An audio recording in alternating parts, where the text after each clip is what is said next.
Hey everyone, welcome to part 4 of touring the German mega brothel Paradise, as it was shown on TV shortly after it opened, and a decade before it was busted for human trafficking, which is the route that a lot of German brothels take.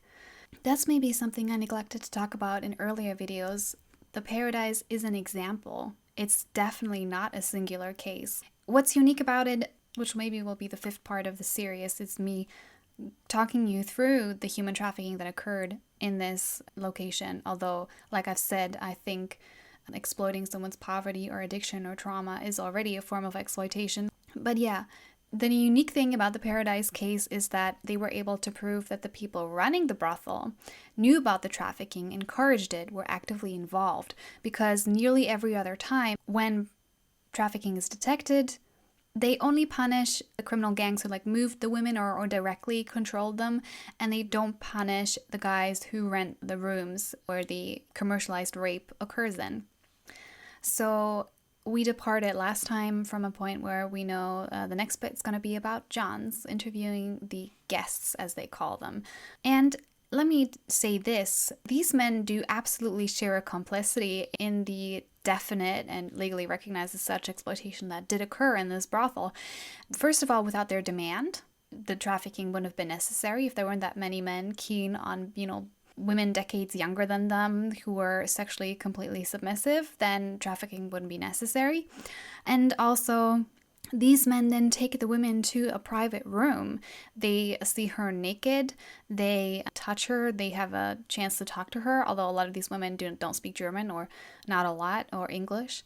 You have to be unbelievably neglectful of the person that you're being intimate with if you cannot tell that they're literally a victim of sexual slavery. And today, what the Johns did is a crime. So you can now be punished for paying to rape a trafficked person. But at the time, when all these cases occurred, that was legal. Because if I'm a legal customer of an establishment, it's not my job, like if that's a nail salon, or I'm picking potatoes in a field, it's not my job to check if the other people there are victims of human trafficking. It's not my job, and I couldn't reasonably be expected, and we somehow pretend that getting your nails done, your hair, whatever, is the same thing as putting your penis inside a woman. Ludicrous. But okay, let's see what these guys have to say for themselves.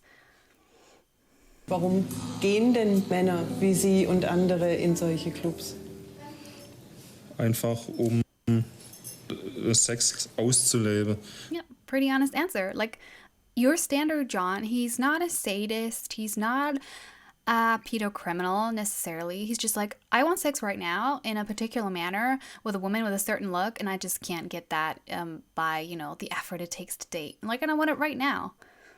Some people get the urge for a hamburger, these guys get an urge for a woman, and because there's an industry serving it, they don't even go in there thinking, oh, I'm going to abuse somebody, I'm going to use trafficking. That's not their mentality. These guys are just I'm horny right now. I want to get that satisfied. I live in a country that's essentially said men have a right to satisfy that whenever, with women half their age.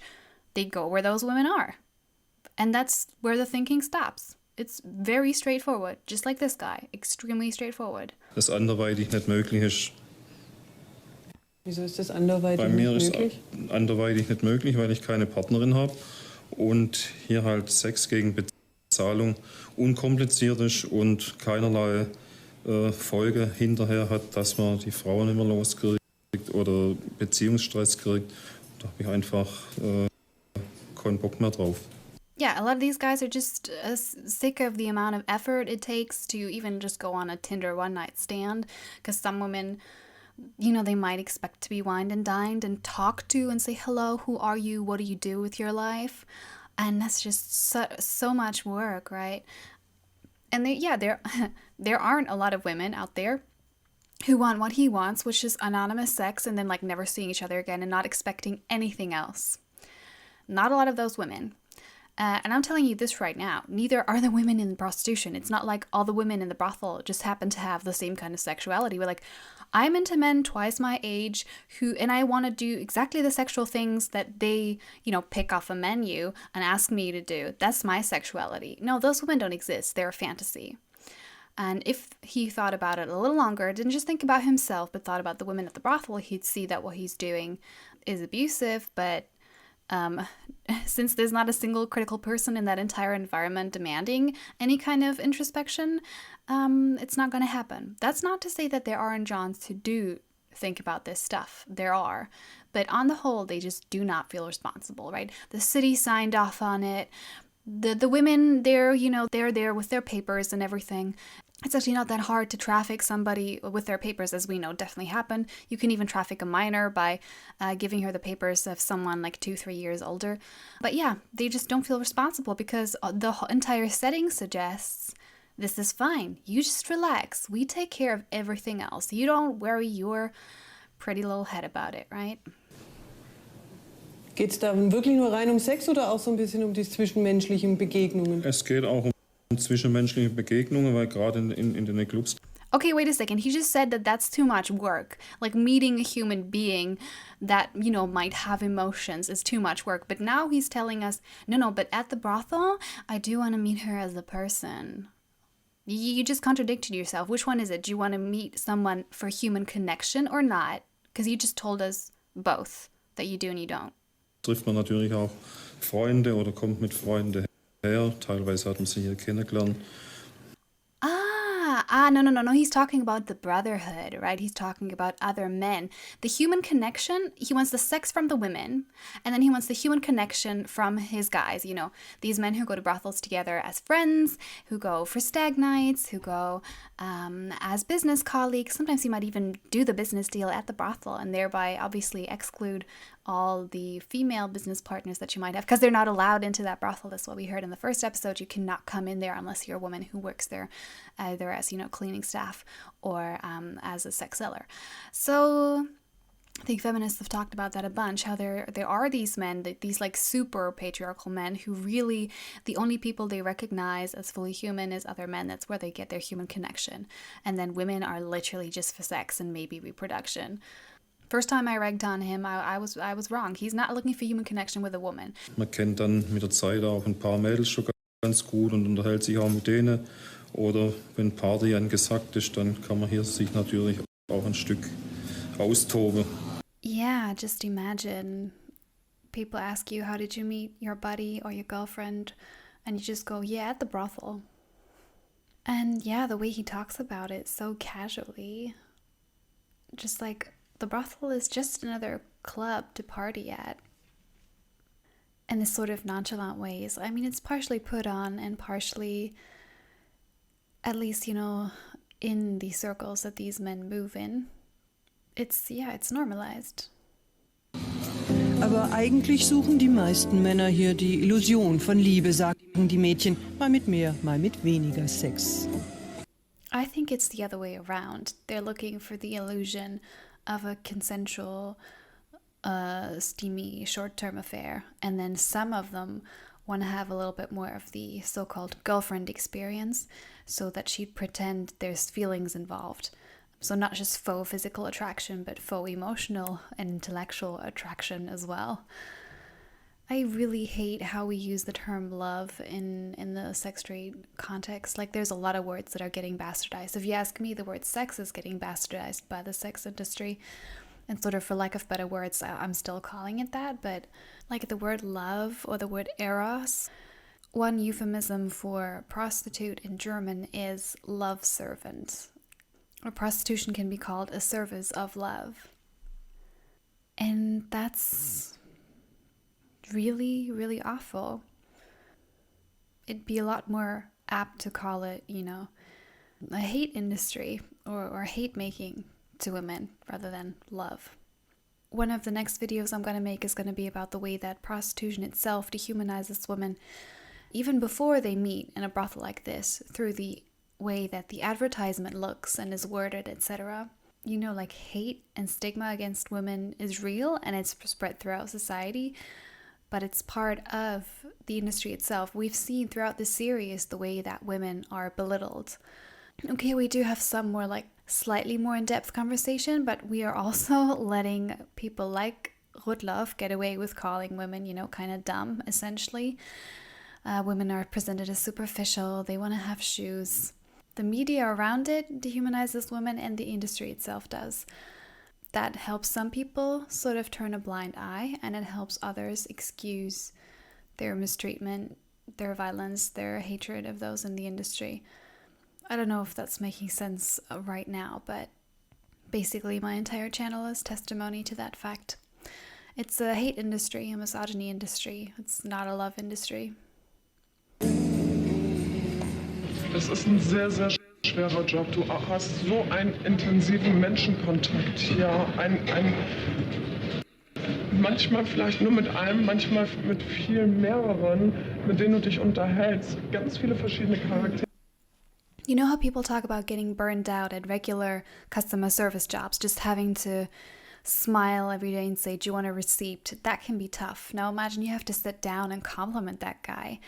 Tell him that he's good looking even though he's fuck ugly, that he's funny even though he's really boring or insulting, that you think he's sexy even though he's repulsive, that he's doing such a good job with whatever sex act he's performing on you even though you just can't wait for him to stop. That's going to be really exhausting. And as she says, it starts with, the communication in the contact room, where she already has to, do this faux foreplay, faux introduction. Und es sollte einfach toleriert werden, dass es ein Job ist, wie jeder andere auch. Ein Künstler, Das wie jeder andere auch. Der Job ist viel härter, glaube ich, wie jeder andere Job. Ich glaube, dass das meine ich, dass er aber toleriert wird, wie ein anderer Job. Right, so we can see a little bit of contradiction here. It's harder than other jobs, but it should be recognized as other jobs, maybe as other hard jobs. And I see that view is, very popular, especially on the left. People are like, being in prostitution is just like being a construction worker, let's say, or an oil rig worker or something. And like the only difference is that this manual labor is more respected than the sex labor. And that's the only difference. I mean, I've made videos about this. I think there's lots of very dangerous work that ideally someday will be done by machines. And I'm fully aware that every wave of industrializations puts people out of work. And that's certainly not what those workers want to happen. But let's say there are some jobs out there that if we can transition into a world where it's done by machines and humans don't have to risk their lives, that's desirable. Or there is a way to like aid these workers in doing the work that it's safe. But prostitution can literally never be safe. Not from an STD point of view, not from a pregnancy point of view, not from a rape point of view. And we do have to ask ourselves if those are acceptable occupational hazards. They would be considered severe violations of human rights in any other job. No other job happens on the inside of the body. Only prostitution does. Or adjacent areas of the sex trade. It's really not about downplaying the dangers of, let's say, tough manual labor, backbreaking labor. But we do need, let's say, buildings, and we do need food. We can talk about, if some of the luxuries that we have today are really necessary, or if it's better to, abolish industries that, drain natural resources that are better left in the ground, etc., etc. We can talk about all that. But we do need houses and clothes, and we do need food. Those are all industries where human trafficking happens, exploitation happens, backbreaking labor happens. But we do not need sex to survive. We don't. As much as there are men out there who are going to cry you crocodile tears that they will just despair if brothels vanish, we don't actually need them. I've made another video about the pressure cooker theory that we need brothels to stop men from raping. Don't want to repeat myself. There's plenty to look at on my channel to elaborate on this. But the sex trade is really one of these industries. If it was gone tomorrow, no man would die. No man would go cold or hungry. And after that, the argument pivots to, well, but the women who are selling would. And these women are economic hostages. Economic hostage situations we actually don't accept in many other instances. For example, when the landlord says, I'll kick you out unless you sleep with me. We think that's exploitation. If the landlord says, I'll kick you out unless you work at the brothel, that's sex work, right? We can talk about how to get rid of the sex work, how it needs to be done gradually, how there needs to be a long transition period, how that's going to take generations. But at the end of the day, sex is not needed for survival. The products of other dangerous industries often are. And yeah, human sexuality cannot be subject to market forces. Dass das mit der Akzeptanz schwierig ist, hat auch Tanja inzwischen erfahren. Als ihre ehemaligen Kollegen hörten, wo sie jetzt arbeitet, da waren sie entsetzt. Ab dem Moment, erzählt sie, war ich für die ein anderer Mensch. Dankeschön. Da braucht ihr keine Silize hier drin. Das kostet Energie ohne Ende. Ja? Schaut da bitte mal drauf. Gell? Und der andere Stock wäre genauso. Okay. 5.500 Quadratmeter zu unterhalten, das kostet schon einiges, sagt Jürgen Rudloff. Jetzt sind wir schon 7 Wochen auf. What's the Dalai Lama doing on the wall? What the hell? Dazu die über 50 Hausangestellten, Werbung und so weiter. Und natürlich die Investitionen von ca. 6 Millionen Euro. Those of you who watched the earlier episodes, I think the second one where I introduced Rudloff in detail, you know that he's a giant scam artist. He conned people out of money before he ran other businesses into the ground. I cannot believe that much money was invested in him. Even if he was just a con man, not a human trafficker, I don't get it. Aber meint er, nach 7 Wochen haben sie bereits ein festes Stammpublikum und dann noch die Messebesucher. Kann das auch sein, dass es hier eine Marktlücke war, in die Sie rein sind? Nein, das würde ich nicht einmal sagen, Marktlücke. Die Erotik wurde ja hier in Stuttgart auch von vielerlei Seiten angeboten. Erotics, there's another euphemism. I think there should be a place in society for art that's sexual, for storytelling, for education, for discussion. But when it's commercialized, that's the moment all goes to hell. And yeah, this man is the face of that hell on earth. And I will do a 5th video to this series and just go through what actually was happening at that brothel. That at this point in time, they either weren't doing just yet or were hiding in the background. Aber auf den Bildern bisher halt noch nicht so. Nein, in der Größe noch nicht so. And isn't that weird? Like, a lot of people are like, they're pro prostitution, but they don't like mega brothels. I've encountered that a few times. They're like, yeah, I want paid sex, but not on an industrial scale. And I'm like, what's better when it's 50 women in one building or 100 women in one building, rather than if they're like spread out onto different apartments? Like, why is that better? Oh, you don't like the look of the industrialization. That's kind of grossing you out. That's the moment you're getting it. Ja, Sie haben das Haus sich ja angeschaut. Wir haben uns auch recht bemüht, da irgendwas anderes mal zu bieten und darzustellen, wie es andere machen. Und wir tragen natürlich dementsprechend auch ein anderes Risiko. Ja, wir haben einen relativ großen Invest in dieses Gebäude gesetzt. Und letztendlich haben wir auch einen gewissen Zeitplan uns zur Verfügung gestellt, bis dieses Geschäft zum Laufen kommen kann. Ja, und wir sind überrascht gewesen jetzt tatsächlich, dass es früher und schneller zum Laufen kam. I don't think that's quite true. I think I was reading that part of what he's convicted for was like tax evasion or like some money stuffing or conning investors out of money. And it wasn't actually as profitable as he makes it out to be. So I think that's another lie. Im Büro nebenan macht Astrid, die Chefhausdame, die Dienstpläne der Hausangestellten. So, jetzt pass auf, schau mit her. Das heißt, du könntest eventuell Samstag, Sonntag frei machen? Zu ihren Aufgaben gehört es auch, regelmäßig die Papiere der Prostituierten zu kontrollieren. Alles legal und transparent, so will es der Chef. Yeah, he's transparency and trustworthiness in person, ain't he? Simone was checking those women's papers all the time, and human trafficking was still possible on a large systematic scale.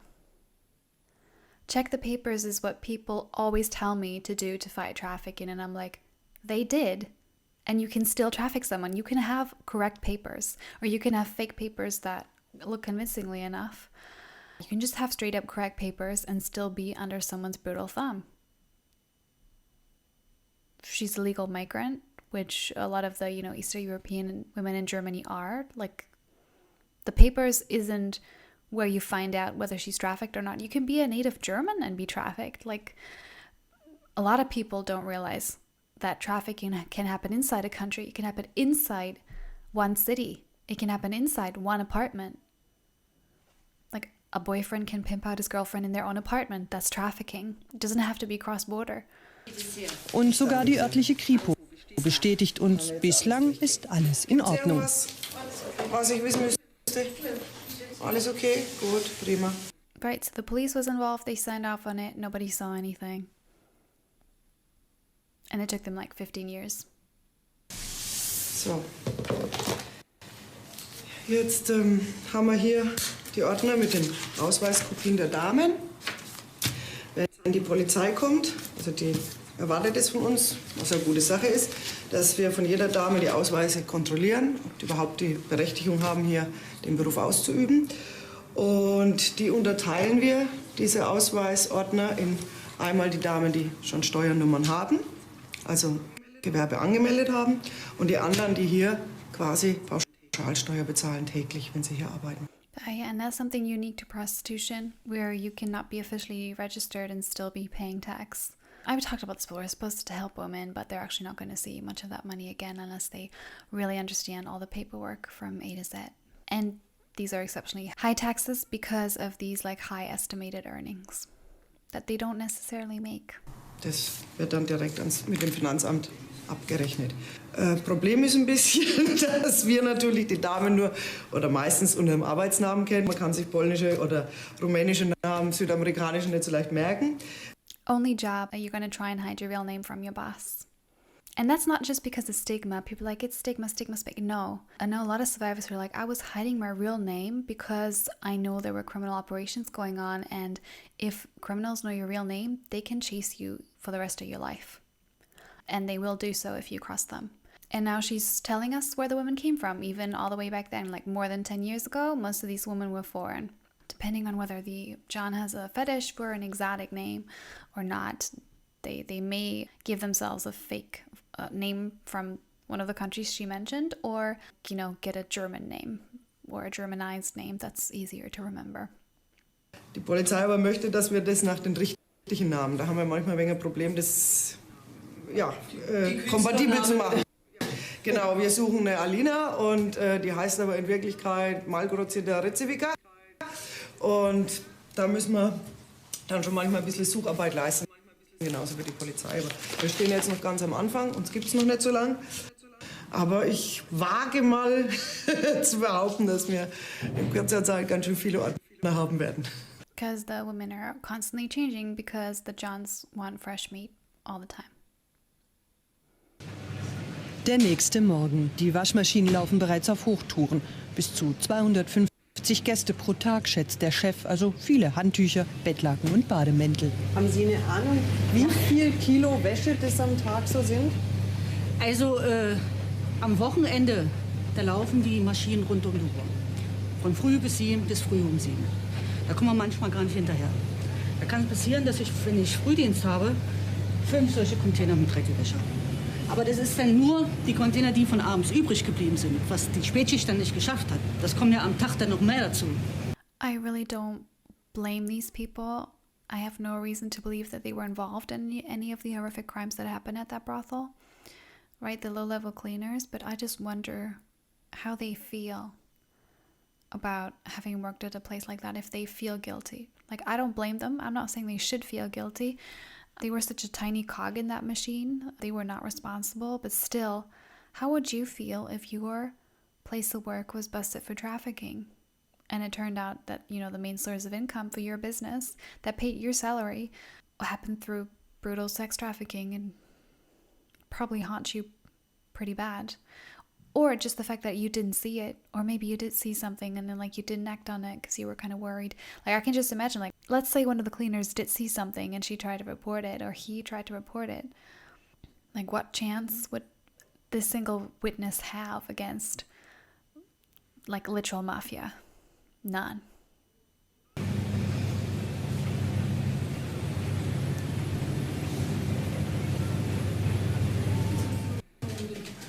Oben im Club steht heute alles im Zeichen von Hawaii. So ein Themenabend soll Gäste locken und Marketingmann Beretin ist in seinem Element. It's like they already have this oriental thing going on so that men can feel like, right, they have their private harem, they're some kind of sultan, and now they're putting Hawaii into the mix.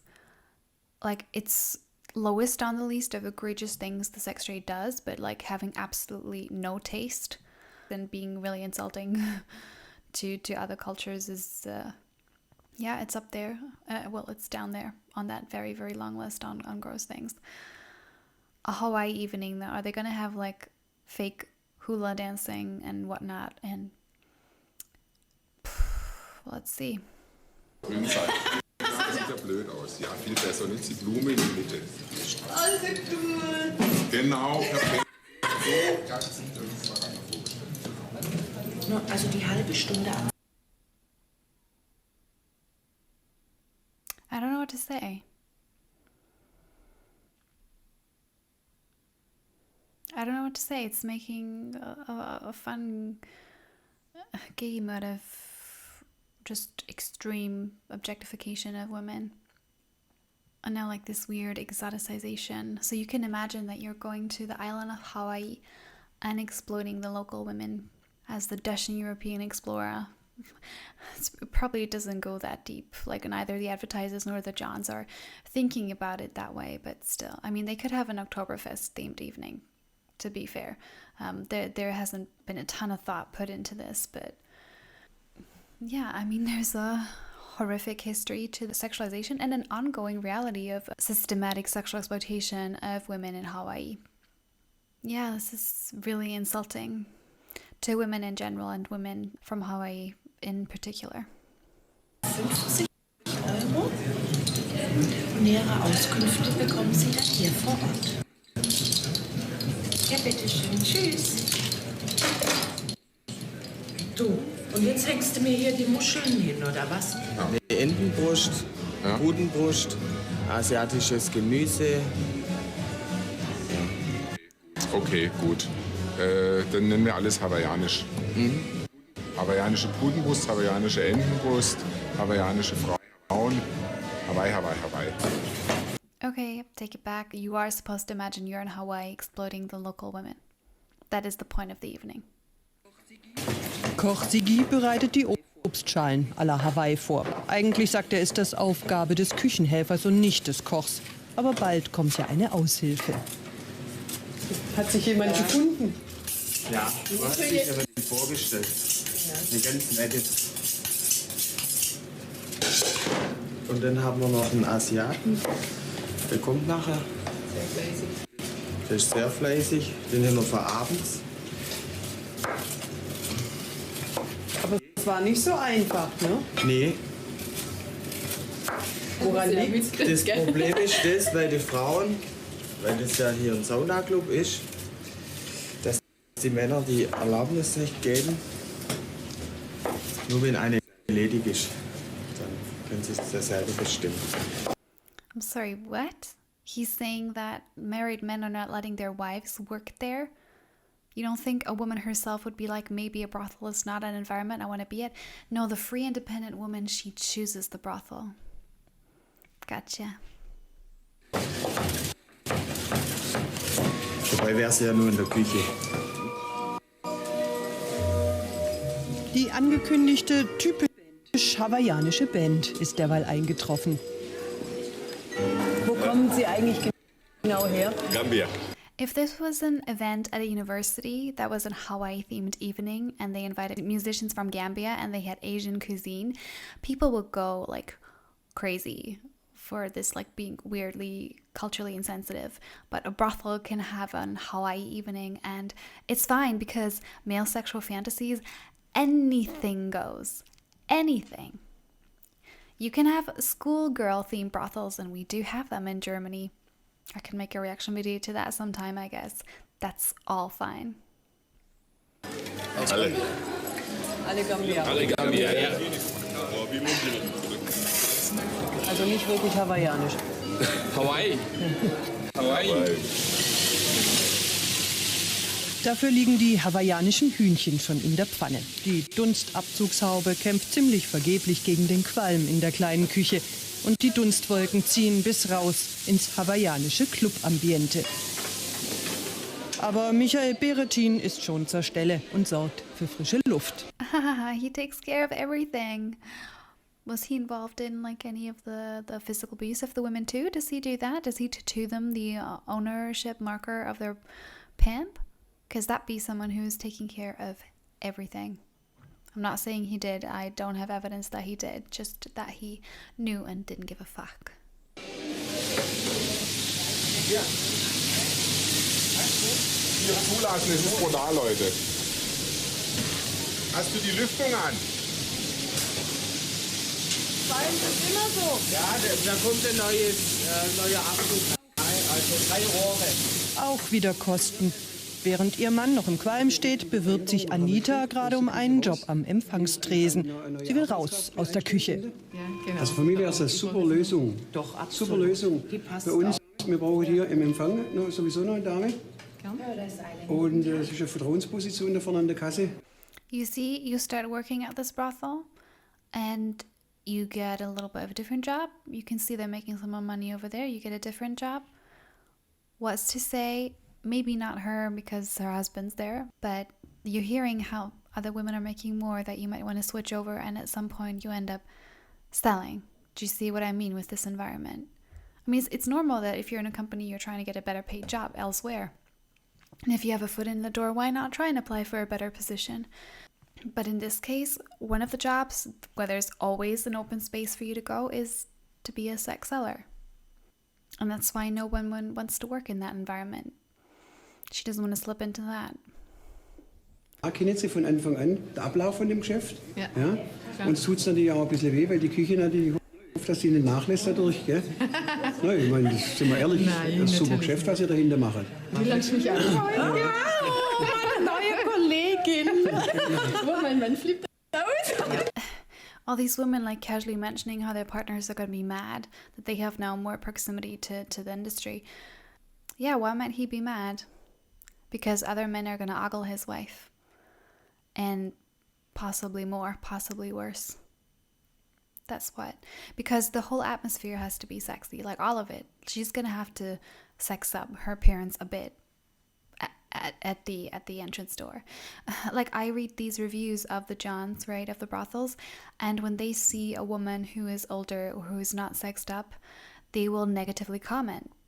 This will impact their rating of a brothel. Literally, everything has to be sexed up. Every woman has to look available. That's why entrance for women is barred, right? Women who are not selling or not like, discreetly cleaning. Yeah, what a wonderful, progressive, empowering place.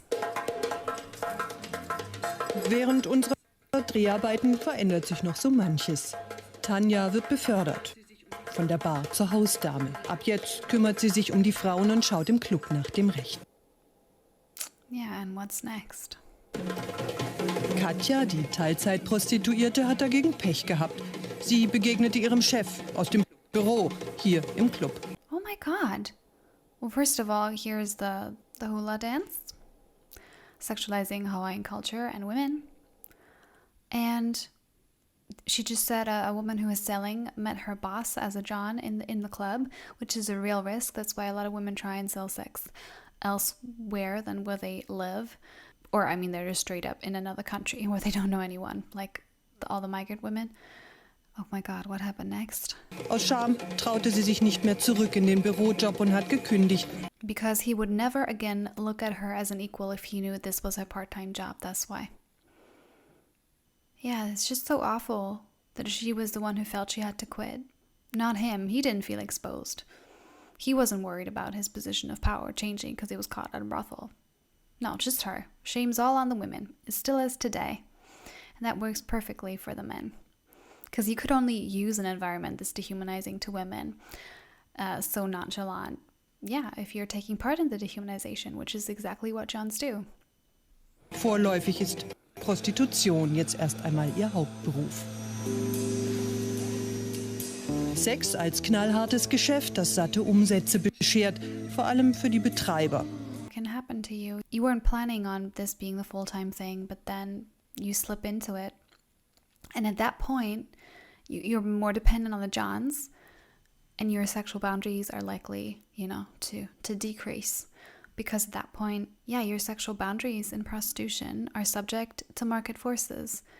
And we're not even talking about trafficking. We're just talking about what prostitution is, even when it doesn't meet legal criteria of sex trafficking. Right? And when they're saying this is a tough, tough job, that's part of what they're referring to. Having to surrender and suppress and endure. That's really the kind of reality of sex that we want for women. I don't. I think this is horrific. I think a lot of this amounts to torture, frankly. And above it all, in glowing letters, paradise. Now, there's another insult. It really should be hell. Jürgen Rudloff jedenfalls plant, weitere Clubs zu bauen und in 2 bis 3 Jahren damit an die Börse zu gehen.